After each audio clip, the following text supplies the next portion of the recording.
First ಇವರು ಅದೇ society Gangadhar ಅವ್ರದ್ದು ಆರ್ತಿ, ಆಮೇಲೆ ಇವರು ಈಡಿಗ್ರವು, ಆಮೇಲೆ ನಮ್ಮ ಲಿಂಗಾಯತರವೆಲ್ಲ ಬರ್ತವೆ, ಅಗಸರುಗಳ ಮನೆಯವರು, ನಾಯಕರು ಈಗ ಬಂದ ಉಪ್ಪಾರವು ಅವೆಲ್ಲ ಬರ್ತವೆ. ಈಗ ಬಂದು ಉಪ್ಪಾರವು ಒಂದು 15 ಜಾತಿ ಇದು ಎಲ್ಲ ಆರತಿಗಳು ಬರ್ತವೆ. ಎಲ್ಲ ಆರತಿ ಮಾಡಿಸಿ ಇವತ್ತು ರಾತ್ರಿಗೆ 12 ಗಂಟೆ ತಗೊಂಡು ಆರತಿ ಆಗುತ್ತೆ.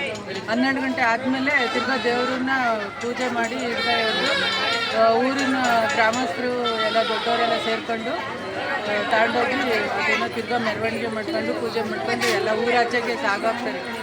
ತಗೊಂಡೋಗಿ ಅಲ್ಲಿ ಹಲಸಿನಕೆರೆ ಕೋಡಿಲಿ ಇನ್ನೊಂದು ದೇವ್ರನ್ನ ಪ್ರತಿಷ್ಠಾಪನೆ ಮಾಡಿ ಮಣ್ಣಲ್ಲಿ ಅದನ್ನು ತಿರ್ಗವ ಅಲ್ಲಿ ಪೂಜೆ ಮಾಡಿ ಈ ದೇವ್ರನ್ನ ಇದ್ರದ್ದು ಜೀವನ ಅದಕ್ಕೆ ಕೊಟ್ಬಿಟ್ಟು ಹೋಗ್ಬಿಡವ ತಾಯಿ, ನಮ್ಮೂರಿಗೇನು ಕಷ್ಟ ಕೊಡಬೇಡ, ನಮಗೆ ನಿಮ್ಮಿಂದ ಏನು ತಾಪತ್ರೆ ಆಗ್ದಂಗೆ ಸುಖವಾಗಿ ಹೋಗ್ಬಿಡು, ನಮ್ಮನ್ನು ಚೆನ್ನಾಗಿ ನೋಡ್ಕೊ ಅಂತ ಹೇಳ್ಬಿಟ್ಟು ಹಿಂದಿರಿಗೆ ನೋಡ್ದಂಗೆ ಈ ದೇವ್ರು ಕರ್ಕೊಂಡು ವಾಪಸ್ ಬಂದ್ಬಿಡ್ತಾರೆ.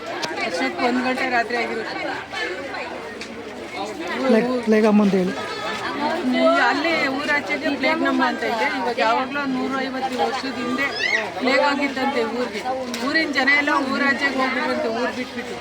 ಆವಾಗ ಊರಿನ ಜನ ಎಲ್ಲ ಯಾವಾಗ ಊರು ಬಿಟ್ಟು ಆಚೆಗೋದಾಗ ಅಲ್ಲೇ ಒಂದು ದೇವ್ರನ್ನ ಪ್ರತಿಷ್ಠಾಪನೆ ಮಾಡ್ಕೊಂಡು ಅಲ್ಲಿ ಪ್ಲೇಗು ವಾಸಿ ಆಗಲಿ ಅಂತೇಳಿ ದೇವ್ರ ಪೂಜೆ ಮಾಡ್ಕೊಂಡು ಎಲ್ಲ ಬೇಡ್ಕೊಂಡು ಎಷ್ಟೋ ಜನ ಸತ್ತೇ ಹೋದ್ರಂತೆ. ಇನ್ನು ಉಳಿದವರು ಬಂದು ಊರೊಳಗೆ ಸೇರ್ಕೊಂಡು ಅದನ್ನು ಅಲ್ಲಿ ಇವಾಗ ಪ್ಲೇಗ್ ನಮ್ಮ ಅಂತೇಳಿ ಪೂಜೆ ಮಾಡ್ತಾರೆ.